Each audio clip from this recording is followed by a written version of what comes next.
Good morning സുഹൃത്തുക്കളെ, എല്ലാവർക്കും നല്ല ഒരു ദിവസം ആശംസിക്കുന്നു. ഞാൻ ഈ കണ്ണാടി വെച്ചിരിക്കുന്നത് എൻ്റെ കണ്ണിൻ്റെ ആ ഒരു ഇത് മാറാൻ വേണ്ടിയാണ്. ഞാൻ ഇന്ന് പറയാൻ പോകുന്നത് നമ്മുടെ പുതിയ ചാനലിനെ കുറിച്ചാണ്.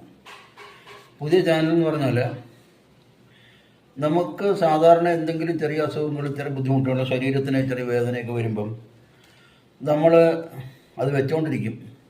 പിന്നെ അത് അഗ്രവേറ്റ് ചെയ്തിട്ട് വേറെ അസുഖങ്ങളിലേക്കൊക്കെ പോകുമ്പോഴാണ് നമ്മൾ ഡോക്ടറെ പോയി കാണുന്നത്. അപ്പോഴേക്കും ആൻറ്റിബയോട്ടിക്കിൻ്റെ സമയമാകും. അപ്പം ഇതിപ്പോൾ സ്ഥിരം ഒരു ഏർപ്പാടാണ്. കാര്യം നമ്മൾ ഹോസ്പിറ്റലിൽ ചെന്ന് കഴിഞ്ഞാൽ ഒരു ഡോക്ടറെ കാണണമെങ്കിൽ ഉള്ള ഫീസ്, പിന്നെ അതിന് കാത്തിരിപ്പ്, ഒരു ദിവസം മുഴുവനും അതിനു വേണ്ടി ചിലവാക്കുക, എന്നിട്ട് വീണ്ടും വരാൻ പറയുക.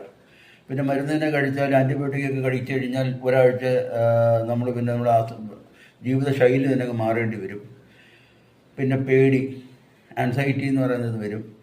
ചിലർക്ക് വയറിന് പ്രോബ്ലം വരും. ഇല്ലെങ്കിൽ നേരത്തെ ഇല്ലായിരുന്നെങ്കിൽ പോലും ആൻറ്റിബയോട്ടിക് എടുക്കുമ്പോഴത്തേക്ക് സ്വാഭാവികമായിട്ട് അങ്ങനെ പ്രോബ്ലംസ് വരും. അങ്ങനെ പല പല പല വിഷയങ്ങളാണ് നമ്മുടെ അസുഖം നമ്മൾ അഗ്രവേറ്റ് ചെയ്ത് കഴിയുമ്പോൾ നമുക്ക് ഉണ്ടാകുന്നത്. അത് ആദ്യത്തെ അസുഖത്തിൽ നിന്നും വിഭിന്നമായിരിക്കും. നമ്മൾ പിന്നെ ഡോക്ടറെ അടുത്ത് പോകുമ്പോൾ സിംറ്റംസ് പറയുമ്പം ഈ സിംറ്റംസ് കലരും.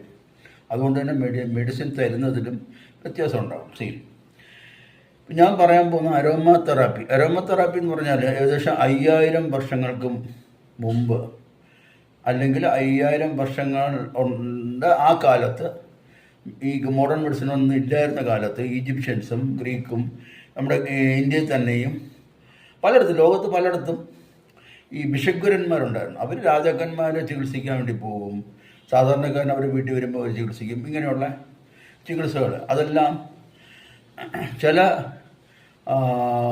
വലിയ പാടുപെട്ടെടുക്കുന്ന ചില മരുന്നുകളിൽ നിന്നാണ് ഇവിടെ ഉണ്ടാക്കുന്നത്. ഒരു ഉദാഹരണത്തിന് നമ്മുടെ റോസില്ലേ, റോസ്, നമ്മുടെ സാധാരണ റോസ് ഇതാ കാണിച്ചുതരാം. ഈ റോസപ്പൂവിൽ നിന്നും മരുന്നെടുക്കുന്നുണ്ട്. അതാണ് റോസ് മെഡിസിൻ. റോസ് എന്ന് പറഞ്ഞ മെഡിസിൻ. ഈ റോസ് മെഡിസിൻ എന്ന് പറയുന്നത് ഒരു തുള്ളി റോസ് മെഡിസിൻ ഉണ്ടാകും. കണക്കിന് റോസപ്പൂ വാറ്റി വേണം എടുക്കാൻ. 10,000 റോസപ്പൂ വാറ്റിയെടുത്താലേ ഒരു റോസിൻ്റെ ഒരു ഡ്രോപ്പ് കിട്ടുള്ളൂ. അങ്ങനെ എടുക്കുന്ന പലതും, അതിനാണ് പാറ്റും മരുന്ന്, നീറ്റും മരുന്നൊക്കെ പറഞ്ഞ പാട്ടില്ലേ. അത് യുനാനിക്ക് നീറ്റും മരുന്ന് പറയും. അത് യുനാനി ഗ്രീക്കിൻ്റെ മരുന്നുള്ള ഒരു